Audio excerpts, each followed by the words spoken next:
back in school for September term. Demerara Harbour Bridge reopens after emergency works following barge collision, and Parfait Harmony gets a new police station. This is InfoHub Recap. Stay with us for the next half an hour as we take you through major stories covered during the week of September 2 to 6. The future of Guyana has never looked better. Our nation is on the cusp of a development program like never seen before. While Guyana is now emerging as an energy giant through the discovery of massive reserves of oil and natural gas, it is your government's intention that the huge benefits emerging from this will go where it matters most, to you, the people of this beloved country. There is a surge of confidence in the way Guyana is governed once again, and the level of investor interest is unprecedented. Guyana is poised to become the breadbasket of the region, and the pace at which this nation will grow through prudent fiscal management will be nothing short of impressive.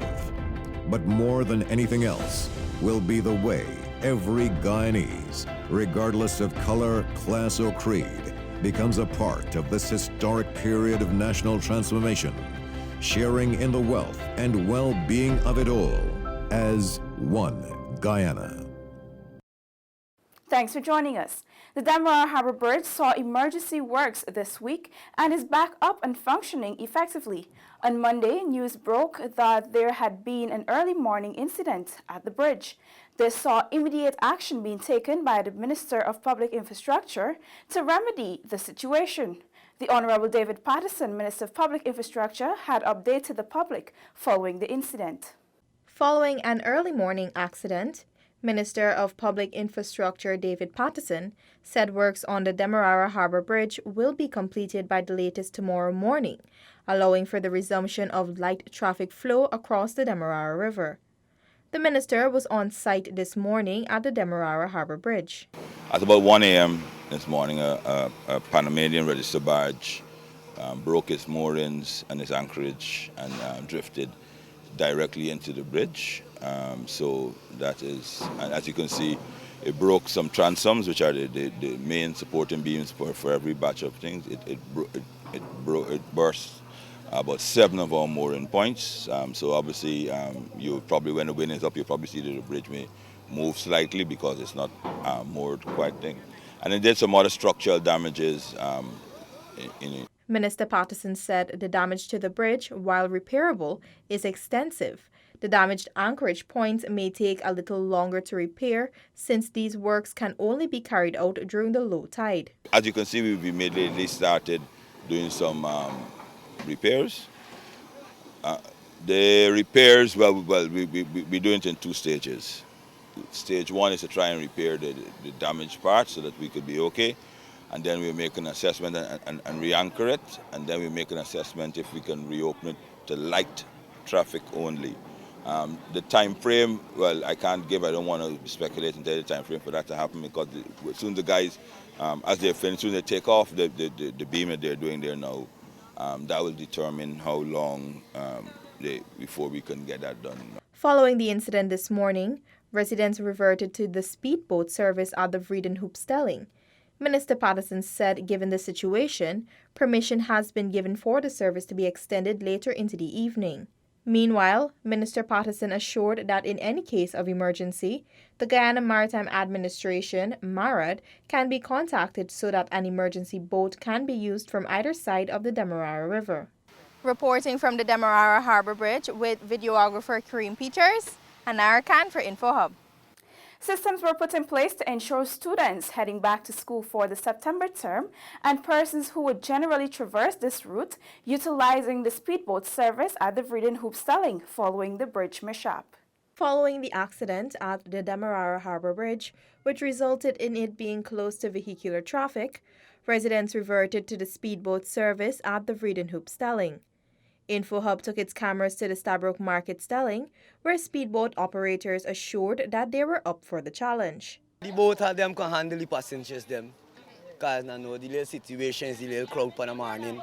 But when the crowd done, the place get back normal, everything going back to normal. Well, if the bridge ain't working, we can go around the surface, because people traveling all night. We got everything under lock and key right now is just the Stelling, but it's small. we got a little confusion. But other than that, everything will be safe for the passenger there. Commuters utilizing the speedboat service commented on the systems implemented to ease the congestion. Well, for the longest while I didn't travel with boat. I usually drive to work every morning. I usually work a bus and Concord, so this morning I leave all vehicle home. Come on the boat, but it's not a bad system so far. I think it should have a lot more security out here to look at the most pedestrian that person here to using this because it does be chaos in the peak hours. So far it's okay. They have a nice control system over there. I see the charge system is good. I had no confusion because over the other side, on the Freedom Loop side there, it get people controlling the thing to go down in the boat. Well, I find it at ease because the cloud kind of going down very slowly, so we think it's getting a little better. We expect it to be busier, but it's not too bad. Around 1 hour this morning, a tug and barge collided with the Demerara Harbor Bridge, which resulted in structural damage to several parts of the bridge. Minister of Public Infrastructure David Patterson has assured that following emergency works, the bridge will be reopened to light vehicular traffic by tomorrow morning. For InfoHub, Anara Khan. By Tuesday morning, the Demerara Harbor Bridge had reopened to light vehicular traffic. InfoHub's cameras were there to catch the first set of commuters to cross the bridge. Following the incident that occurred early Monday morning, the Demerara Harbor Bridge is now officially open to light vehicular traffic, some 4 hours ahead of schedule. The bridge began accommodating traffic at 2 p.m. today, ahead of the 6 p.m. schedule that was given by the General Manager of Demerara Harbor Bridge, Ralston Adams. Minister of Public Infrastructure Honorable David Patterson made the announcement on NCN Radio. So I'm pleased to say that we've actually completed all the repairs to the bridge. There's still work to be done with the question of getting the alignment right and those things like that, but all the structural repairs to the bridge has been completed. Early bird travelers at the Peters Hall entrance to the bridge were overjoyed that things were finally back to normal. The mere fact that it's in operation, I mean, it eases my commute. So. Well, it's the best means of transportation for me. It's more safer and it's less time consuming because I don't live far over. And it will make my life much better. Well, it's far easier than have to catch a boat. Commuters have been using the speedboat service at Vredenhoop in order to travel to Georgetown. Boating service was extended to 10 p.m. on Monday evening to facilitate travelers that have been inconvenienced. Ayana George is on the other end of the bridge and continues this report. Thank you, Shaquille. Several commuters expressed their satisfaction and believe that good management restored things back to normal at the Demerara Harbor Bridge. They did it fast, yeah. And, well, we have to accept they work hard to help out everybody in this situation. We must thank them for whatever they done. This is the main source from the east to the west and from the west to the east. And after this bridge breakdown, I know the punishment was got through over here. So now that the bridge is functioning, at least for certain categories of vehicles, I feel good about it. From the western side of the Demerara Harbor Bridge for InfoHub, I'm Ayana George. As schools reopened across the country, Education Minister, the Honorable Dr. Nicolette Henry, took time out to visit several institutions in Region 4, 5, and 6. Minister Henry inspected ICT and science laboratories and home economics rooms. She also reiterated that support for teachers, parents, and students is at the forefront of her ministry's work.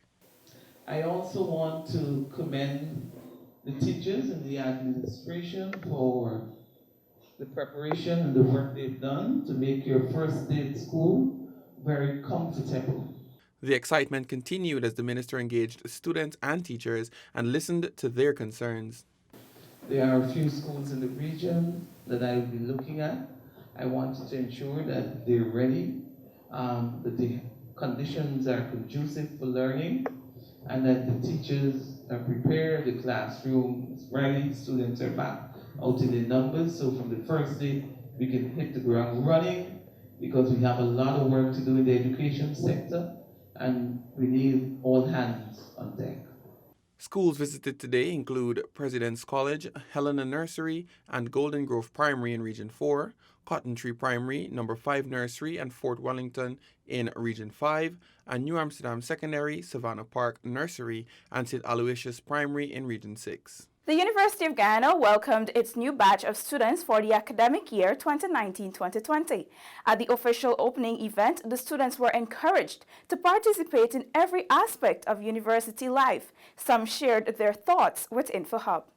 With the long-term goal of becoming a lawyer, Buxtonian Abiki Lewis will begin her journey by pursuing a bachelor in sociology. I'm so glad that I took the time out and come and enjoy and experience this lovely university lifestyle, get to be of higher heights, to elevate myself, and not to be a part of all of this loveliness. And I'm excited, I'm nervous, everything. It's beautiful, it's wonderful. From Region 10, Karen Hodge is chasing her passion of helping others by pursuing studies in social work.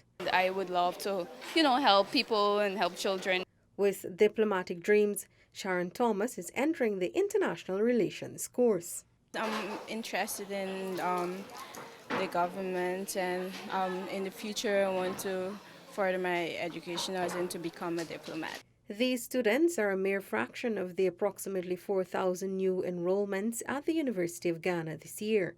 The largest intake to date, says Registrar Dr. Nigel Gravesandi. As she delivered the feature address at the official welcome ceremony for academic year 2019-2020, Deputy Vice-Chancellor Philanthropy Professor Palom Mohammed cautioned students to understand the importance of their grade point average GPA, as this, she says, will set them apart and give them more opportunities in the future. Everybody is going to get a first degree eventually. So if you really want to keep climbing and you want to be distinguished, you need to think about how else you're going to move forward. And the GPA is really important to that. GPA grading in education is the process of applying standardized measurements of varying levels of achievement in a course. The GPA is not only a reflection of one's academic capabilities, but also a person's commitment, perseverance, and time management skills. Felicia Valenzuela, InfoHub. Indigenous Heritage Month activities kicked into high gear this week as well. At the official launching of Heritage Celebrations, Guest of Honor His Excellency President David Granger assured that hinterland education is being repositioned to eliminate inequalities. The head of state was at the time delivering the feature address at the ceremonial launch for Indigenous Heritage Month at the Sophia Exhibition Center. President Granger highlighted that education in the hinterland began under the church 50 years ago, and the task continues today. Education is the cornerstone of government's plans to ensure greater equality between the hinterland and the coastland, to reduce poverty, and to provide greater economic and employment opportunities for indigenous communities and peoples. The head of state reminded the coalition inherited the public education system with several issues, and through much effort, some progress has been made. He assured that residents of the hinterland will no longer need to worry about accessing quality education. Government's creation of 4 capital towns at Particle, Lethem, Mabaroom, and Madiel, which administer 3/4 of our land space, will ensure the establishment of a first-class secondary school in each and every capital town. A student will not have to leave his or her region to get a first-class secondary education. Hinterland residents should not think that they have fallen behind the rest of the country in terms of access to public educational opportunities. Education is the great equalizer. It is the key to reversing hinterland underdevelopment and providing employment. Minister of Indigenous Peoples Affairs, the Honorable Sidney Alicock, stated that government has provided technical training centers throughout the country.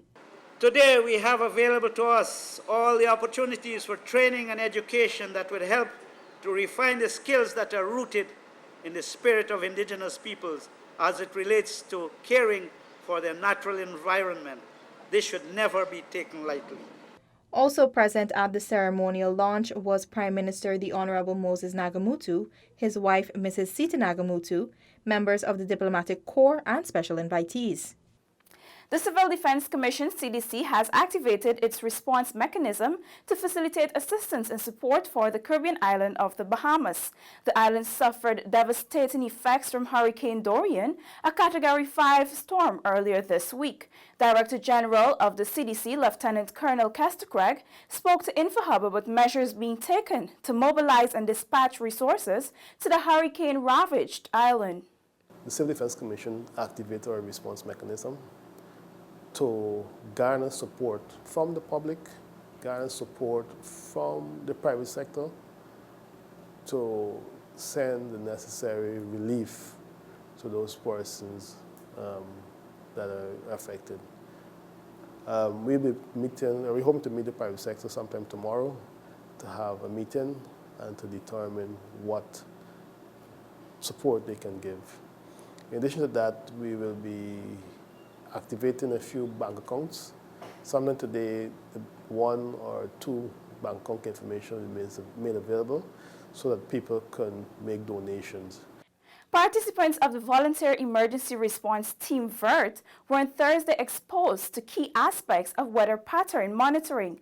The training is aimed at building the VERT disaster response capacity. The one-day session, which is being hosted at the National Weather Watch Center in Timeri on the east bank of Demerara, will see the participants being trained in several areas of weather monitoring and early warning systems.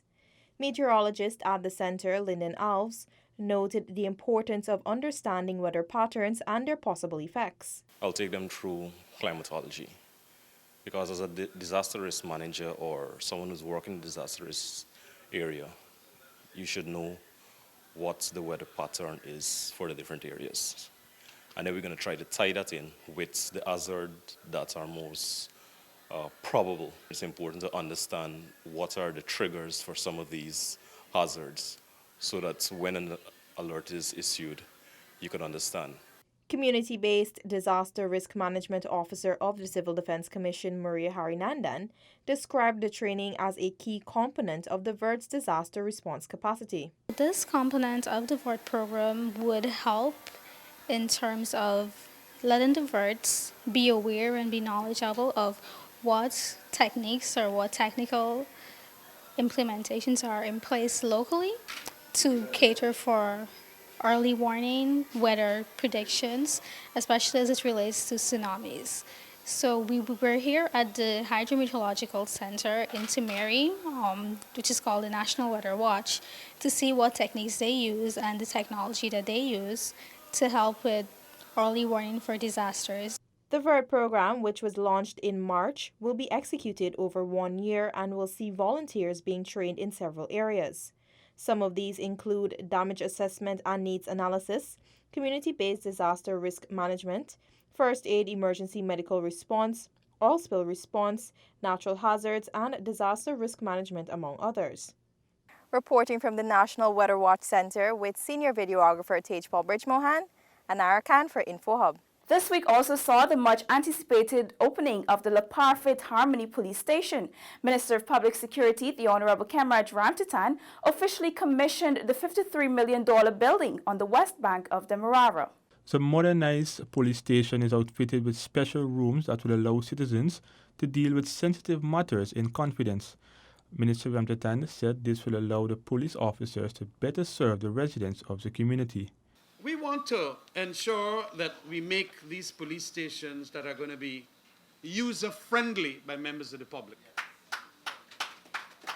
And also those who will come to make complaints, those who will come to use it, those who will come to be giving witness statements, and those who, in view of a new development with domestic violence and intra-family incidents, that they are going to have privacy when talking. The minister also called on officers to act in a professional manner when dealing with members of the public in order to build a better relationship with the community in their crime prevention efforts.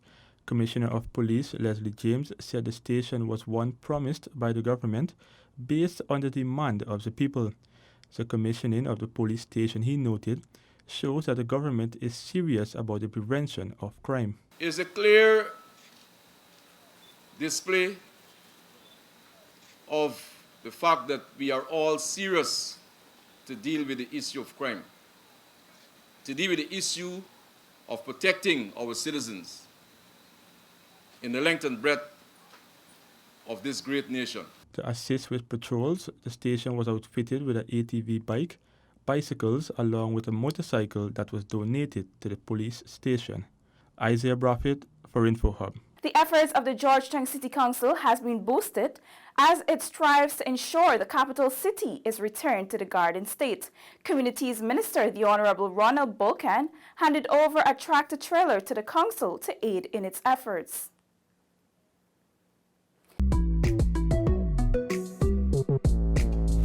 Minister of Communities, the Honorable Ronald Bulkan, today handed over a tractor-trailer to the Georgetown City Council to boost its efforts to restore the capital city. We are very much aware of the enormous challenges that the council is faced with as far as its revenue base is concerned, and that in the absence of realistic valuations and revaluation of properties in the city, that your revenue base is compromised and challenged. And it is for this reason that the central government is forced in the interim to step in and to provide much critical support by way of equipment and other forms of assistance to assist the council in its various duties. It is my hope, Mr. Mayor, that due care is taken and paid to this very expensive piece of equipment. According to Minister of Communities Ronald Bulkan, the spanking new $45 million machine forms part of an ongoing support program by the central government to all municipalities throughout Guyana. We have already supplied tractors and skip lift trailers as well as skip bins to each of our other 9 municipalities. Currently, a further 10 trailers are in the process of being acquired for delivery to our municipalities. This again represents ongoing support by the central government to our local government organs. City Mayor Ubrach Narain, on behalf of the Mayor and the City Council, welcomed the initiative. I'm very grateful for the Ministry of Communities and central government for this wonderful piece of equipment which will be beneficiary not for only the Mayor and City Council but all our residents. Kellen Rover for InfoHub. To the latter part of the week, the Guyana company opened its green office and store complex at Providence Terminal. The 100% solar-powered building is in keeping with the objectives of the Green State Development Strategy, the GSDS. Answering the call by His Excellency President David Granger for Guyana to move towards a green economy, the oil company commissioned the $294 million, 100% solar-powered facility at its Providence location. The modernization of the facility began in June 2017 and was aimed at housing key staff members to be closer to the facility. Chairman of the Board of Directors, Mr. Mark Bender, said the upgrade of the facility creates the right environment for staff to operate. This is a green building. It is going to be 100% solar powered, in keeping, of course, with the dictates of the Green State Development Strategy.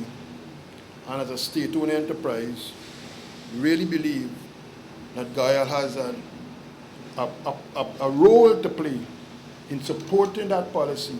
Chief Executive Officer of the oil company, Renath Exeter, said Guyana is reaching the green energy objective of transitioning Guyana to the use of renewable energy. We embarked on a plan to complete the design of our new building for the use of 100% solar energy. This is also fitting and in keeping with our company vision to be the leading energy company delivering premium value to all stakeholders. Unveiling the plaque to the new facility was Minister of Finance Winston Jordan, who said the oil company is moving in a direction that will eventually set Guyana apart. I understand that this building is 100% solar powered, in keeping the company's strategic objective of, quote, energy conservation in alignment with Guyana's green initiative, end of quote. Solar power ranks highly amongst the cleanest and most green energy sources, since no pollution is created in the process of generating electricity. Evidence has also shown that although renewable energy requires upfront capital, it is one of the lowest cost energy options available, which is the most compelling reason why it is utilized globally. Minister Jordan said that the investment, while supporting the country's long-term development strategy, will at the same time reduce the country's expenditure, improve its profitability, and put it in a better position to make larger dividends and other transfers to the Treasury. Reporting for InfoHub, I'm Alexis Rodney. CPL is here and the Amazon Warriors have won their first match. ExxonMobil has once again come on board as a sponsor for the team. At the signing of the sponsorship agreement held at Marriott Hotel, ExxonMobil country manager Rod Henson said the game of cricket unifies people. The Amazon Warriors represent the diversity of Guyana, and the team has very similar values to ExxonMobil. We both try to accomplish our jobs with excellence, to try to be, we want to be the best, but we also want to partner with communities to provide benefits. Operations manager Omar Khan said the franchise is geared towards the development of young cricketers in Guyana. We have exemplified our commitment to the young cricketers of Guyana, and through the great help of ExxonMobil, we have been able to help these young cricketers develop into better human beings. First-timer Nicholas Puran is preparing to take the tournament by storm. I'm looking forward for the 2019 season with Guyana. Guyana is one of the most successful franchises. We haven't won the tournament yet, but they're successful because they reached 4 finals. I'm excited. I'm just trying to contribute my best in whatever way I can do, just to make the Guyana franchise successful this year. The CPL matches bowled off on September 4th in Trinidad and Tobago. Matches in Guyana starts on September 5th. Neola Damon, InfoHub. Before we wrap up, here is a public advisory. Persons across the country, especially in the Berbice area, are warned of fake messages and calls being sent and made from a mobile number 657-1334. According to reports, someone is using the number to impersonate Minister of Public Health, the Honorable Vola Lawrence, and is seeking to dupe persons into sending money to them via GT&T's mobile money. Minister Lawrence has advised that the number does not belong to her or anyone in association with her. Anyone receiving phone calls or messages from this number is asked to report it to the nearest police station immediately. This has been InfoHub Recap, which looked at major stories carried between September 2 to 6. Remember to subscribe to our website for more stories and follow us on our social media platforms. Have a safe and enjoyable weekend. Goodbye.